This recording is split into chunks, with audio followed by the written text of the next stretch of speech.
How many supplements do you have sitting in your cupboard right now that you really thought were going to help and now they're just sitting there collecting dust? Or how many times have you Googled the same symptom and ended up more confused than when you started? Well, if you're anything like I was, the answer is probably more times than you want to admit. And honestly, I was doing everything right, and you probably are too. I was eating well, I knew more about herbs, food, and natural health than most people knew, and I still could not figure out my own body. So today I want to share 5 things that changed when I started using body literacy, because once I finally understood my body and what it was showing me, I stopped going in circles. Let's get into it. Welcome to the Decode Your Body podcast. I'm your host, Tasha Miller. Your body shouldn't be the wild card in your life. If you're done guessing, Googling, and outsourcing every decision about your body, you're in the right place.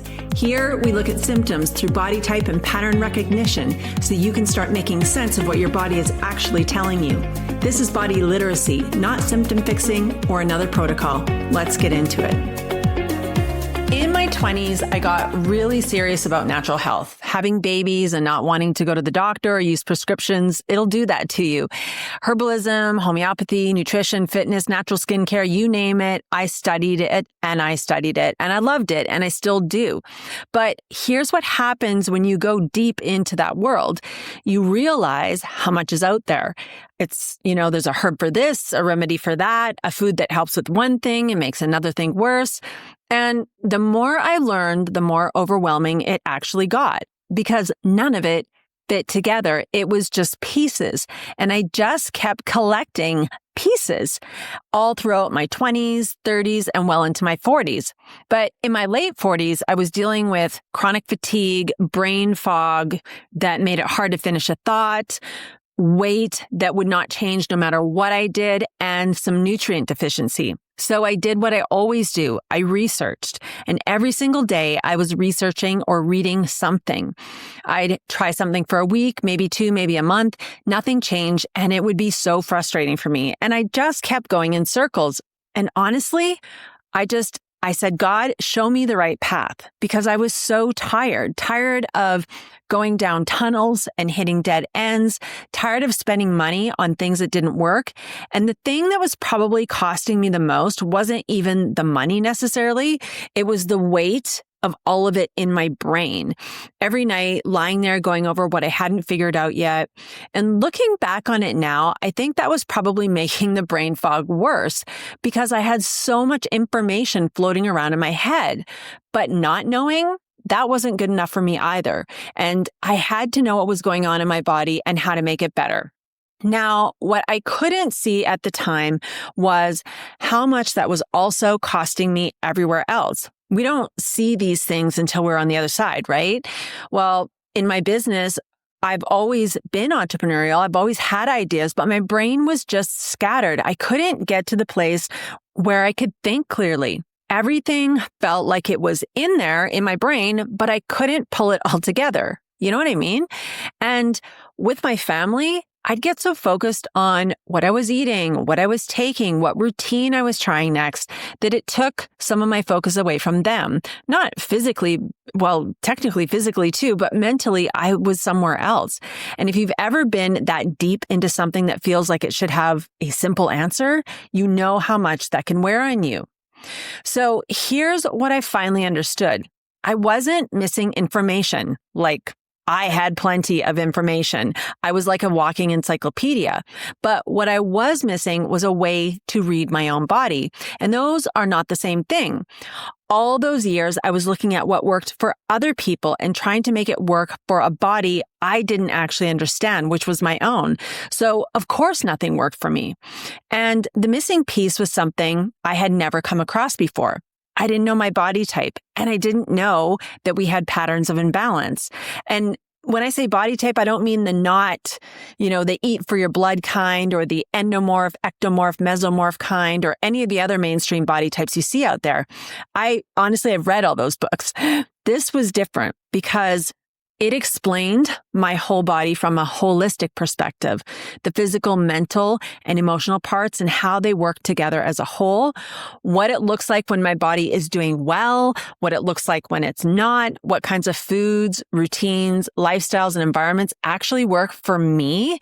And once I had that lens, that perspective, I stopped reacting to my body like it was a mystery, and I could finally see what I was looking at.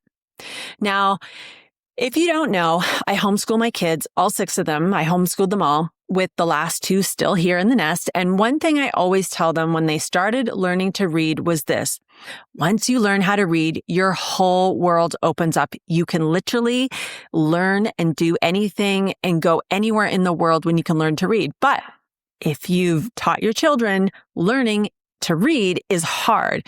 Like, I've had kids cry through the whole process. You've got the alphabet, sight words, blending, compound words, short vowels, long vowels, and it just feels like it's never going to come together. I remember that day in grade 1. And then one day, all of a sudden it makes sense. And all of a sudden, they can read everything: signs on the road, menus at the restaurant, books they couldn't read before. And they look at me like, oh my goodness, why didn't someone teach me this sooner? And I think about that a lot because body literacy is just like that. Before you have it, your body is just doing things that feel random and hard to understand, just like those letters and those words. A symptom shows up, you try to fix it, it comes back, or something else shows up and you're right back to where you started. But once you have body literacy, you stop seeing random problems and you start seeing patterns. You see it in yourself, you see it in the people around you, you see it in your kids, you even see it in nature. Because once you see it, honestly, it is that simple. So let me walk you through the 5 ways body literacy changed my life. And as you're listening, just notice which one sounds most like where you're at right now, because that's probably the one that matters the most for you. So number 1, my brain fog cleared, and I realized that I had never actually experienced that kind of clarity before. So within the first 2 to 3 weeks of just knowing what actually worked for my body, my brain fog cleared. And honestly, it kind of felt foreign to me because I didn't have anything to compare it to. I had never had that kind of clarity, not in my 20s, 30s, 40s, probably even my whole life. If you know, you know. And when your brain is racing 500 miles a minute, how easy is it to actually focus on your work, your kids, or the conversation your husband is trying to have with you from across the kitchen? You already know the answer to that. The second one was I stopped wasting time and money on things that weren't right for my body. I'm one of those people. I do not like wasting time or money on anything. If I don't have to, I won't. And for years, I was buying supplements based on what worked for someone else. Some study, some recommendation, some review, and trying to make it work for a body that I didn't understand. So, of course, most of it didn't work. But once I understood my body type and what it actually needed, I stopped buying blindly. And more than the money, I got back my time because I wasn't researching every single day anymore. I wasn't going down tunnels that ended in dead ends. That part alone changed so much for me. I found myself having more time in my days. Like, what a novel thing. The third thing that changed was when a symptom comes up, I know how to read it. Now, I do want to be clear about this. It's not every single symptom is going to be readable, but I now have a way to look at what's happening and understand what my body is telling me. If, say, eczema flares up, I know which pattern of imbalance it points to for my body type. The weight on the scale starts to creep up. I can look at last month or so and see, okay, Tasha, where have you shifted from being in balance? That's, what's been going on and know why. Before, every symptom felt like a new mystery, something else to Google, something else to try. Now it's just information because I'm not starting from a place of frustration anymore. The fourth thing that changed was when I do need to outsource or get that outside help, I go about it much differently now. I still see practitioners once in a blue moon, don't get me wrong. But body literacy doesn't mean, that you don't ever need anyone else. Before, though, I'd walk into an appointment hoping someone would just tell me what was wrong, starting from zero every time. Now, I walk in with context. I know my body type. I know what I've been noticing, and I have a sense of what I'm actually looking for. So instead of waiting for someone to figure it out for me, I walk in already having a good idea of what's going on myself. And oftentimes it's just a confirmation from somebody who is in a more professional field than I am. So I'm not handing my body over and just hoping for the best. I know enough to ask better questions and to understand the answers that I'm getting. Now, the fifth and last thing that changed when I started using body literacy is that I can teach my kids and my family. And honestly, this is the one that I'm most proud of.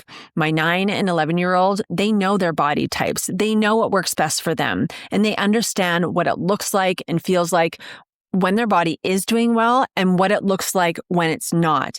And I think about what that means for them. They're not going to spend their 20s, 30s, and 40s trying to figure out what I spent decades trying to figure out because they already have the lens.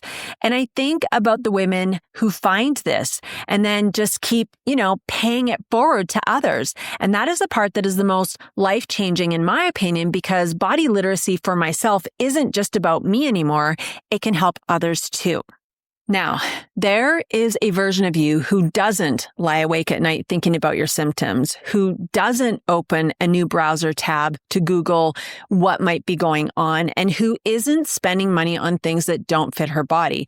Not because everything is perfect, but because she knows what she's looking at. She can see the pattern. She can tell when her body is asking for something different, and she stops thinking something is wrong every time her body shifts and changes. You have been paying attention to your body the whole time. You just didn't have a way to read what it was showing you, and you just haven't had the right lens yet. And once you have it, oh my goodness, you can't unsee it, and you don't go back to guessing.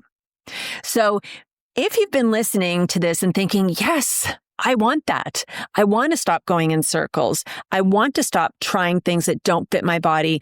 I want to actually understand what's going on. Then stop guessing your symptoms is your next step, because this is where you get that starting point for recognizing what your body might be showing you. It's not another list or another protocol.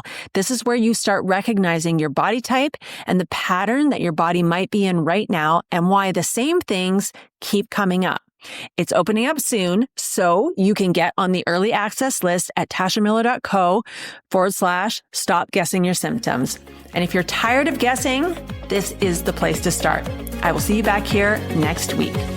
Thank you for spending time with me today. If you enjoyed this episode, tap follow and leave a 5-star review down below. I read every single one and it helps more women find this podcast. If you want to keep the conversation going, head to tashamiller.co for resources, offers, and all the ways to connect with me.